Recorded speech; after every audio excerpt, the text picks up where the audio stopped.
Assalamualaikum warahmatullahi wabarakatuh, sahabatku semuanya. Berita dari CNN, bentrokan ceramah Rizik Syihab, GP Ansor hingga PWILS buka suara. Ya, kita baca beritanya bersama-sama, sahabatku. Jakarta, CNN Indonesia, terbit pada Jumat 25 Juli 2025. Bentrokan terjadi saat Rizik Syihab mengisi ceramah di Desa Pengundan, Kecamatan Petarukan, Kabupaten Pemalang, Jawa Tengah, Rabu.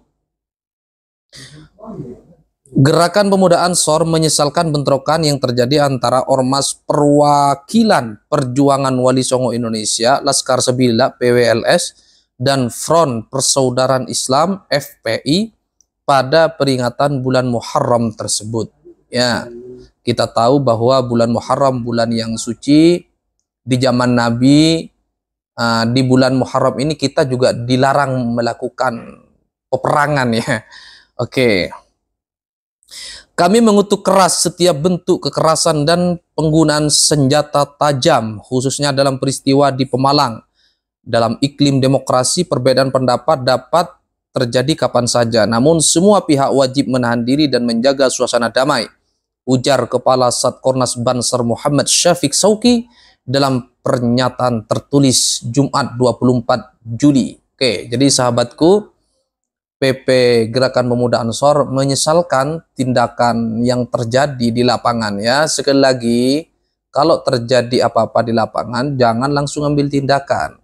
Kita mesti harus melapor kepada pihak yang bertanggung jawab, dalam hal ini adalah aparat keamanan, ya. Perbedaan pendapat itu suatu yang normal di alam demokrasi, tetapi melakukan tindakan-tindakan yang tidak mencerminkan akhlakul karimah itu patut disesalkan, ya. Kami mendukung penuh proses hukum yang transparan dan adil. Siapapun yang terbukti melanggar hukum harus ditindak dengan sanksi setimpal. Namun penangkapan harus tetap bijak agar tidak memperuncing konflik di akar rumput, tegas Sauki, ya. Ini juga himbauan buat aparat keamanan untuk lebih bijak menyikapi persoalan yang terjadi di lapangan. Kalau masih bisa diselesaikan dengan kekeluargaan, ya kita selesaikan di warung kopi, ya. Dua pihak dipertemukan, ya. Dalam kaitan ini, Syauki mengapresiasi langkah cepat aparat kepolisian dan pemerintah daerah yang segera mengamankan lokasi dan mengevakuasi korban, sehingga situasi tidak semakin meluas. Langkah preventif kepolisian disebut penting dalam mencegah konflik horizontal berkembang di wilayah lain. GP Ansor mendorong agar peristiwa ini dijadikan momentum memperkuat ruang komunikasi antara organisasi keagamaan.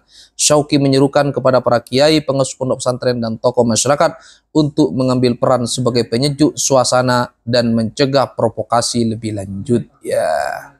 Yang patut disesalkan juga, kenapa kok masih ada masyarakat ngundang dai-dai yang kontroversial, provokatif, omongannya kasar, ya.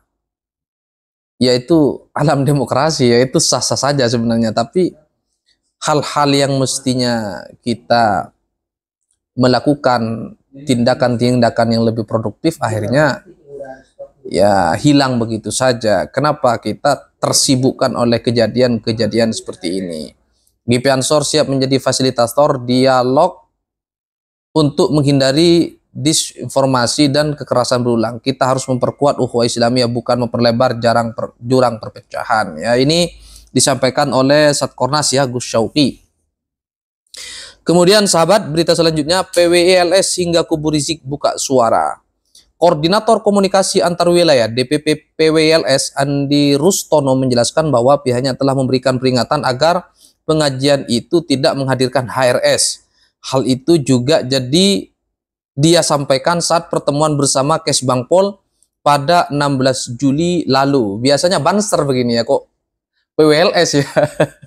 Oke sahabat, ya. Sudah ada peringatan dari berbagai pihak, termasuk para kiai lokal, yang mendesak Bupati agar HRS tidak dihadirkan. Bahkan sempat ada pertemuan dengan Dandim dan Polres bersama pengurus pusat yang menyepakati secara informasi bahwa HRS tidak akan berceramah. tapi kesepakatan itu gagal ditegakkan, kata Andi mengutip Detik.com Kamis 24 Juli. Ya. Ternyata suara masyarakat sudah tersampaikan ke aparat ya, bahwa demi agar Pemalang, daerah Pemalang teduh, adem, ya kita undang siapapun. Yang penting ceramahnya tidak provokatif. Ya, mau dia anggota FPI, mau dia anggota siapapun. Karena FPI yang sekarang berbeda, saudara ya. Kalau FPI dulu itu from pembela Islam, sekarang sudah berubah menjelma from persaudaraan umat Islam. Jadi FPI yang sekarang itu, kalau misalnya teman-teman fan FPI ya silakan mengundang, tapi undang narasumber yang tidak kontroversial di tengah-tengah masyarakat. Karena masih banyak itu ustadz-ustadznya ya.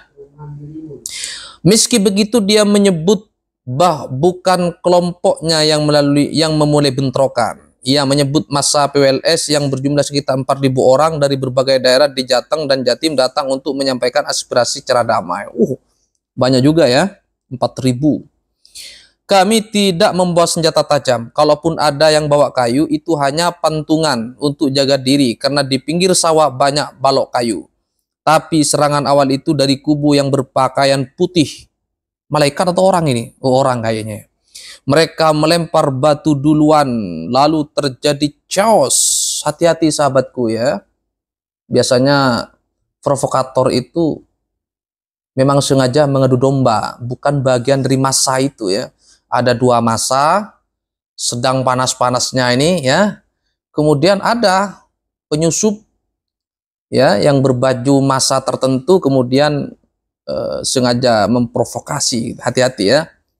Teman-teman yang sudah terbiasa ikut demonstrasi sudah paham itu. Kami tidak membawa lanjut. Dia meminta aparat memproses semua pihak yang terlibat dalam kericuan tersebut. Andi juga mendesak pemerintah untuk tidak tinggal diam dan menindak kelompok yang dinilainya kerap memprovokasi dan memecah belah masyarakat dengan dalih agama. Ya. Oke, kami sedang mempertanyakan kembali keindonesiaan kita. Ini bukan soal acara pengajian semata. Ini soal ceramah yang selalu provokator, ujaran kebencian, membelokkan sejarah dan budaya yang dilakukan secara masif dan struktural oleh mereka. Negara tidak boleh absen, tegasnya.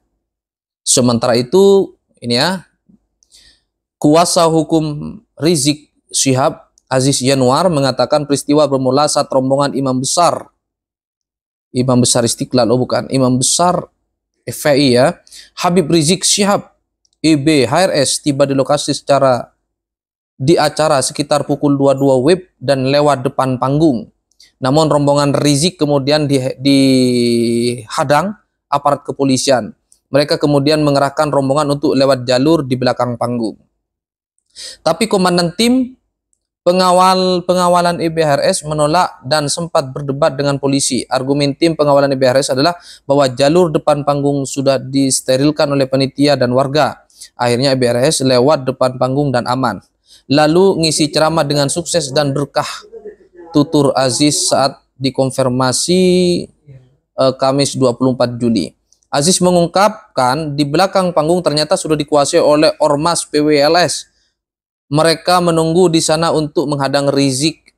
Akhirnya panitia dan warga yang ada di jalur belakang panggung bentrok dengan PWLS warga katanya. Dan PWLS berhasil dipukul mundur dari jalur tersebut, ucap dia. Aziz menyebut bentrok berhasil redam oleh kepolisian. Namun sejumlah orang dilapor luka akibat bentrokan tersebut. Jadi sahabatku sekali lagi ya, kalau bisa adem ayem, jangan sampai terjadi bentrok di tengah-tengah masyarakat. Boleh pro dan kontra, boleh silakan. Ini alam demokrasi, tapi menggunakan akal yang sehat. Gak perlu sampai mengerahkan massa begitu ya.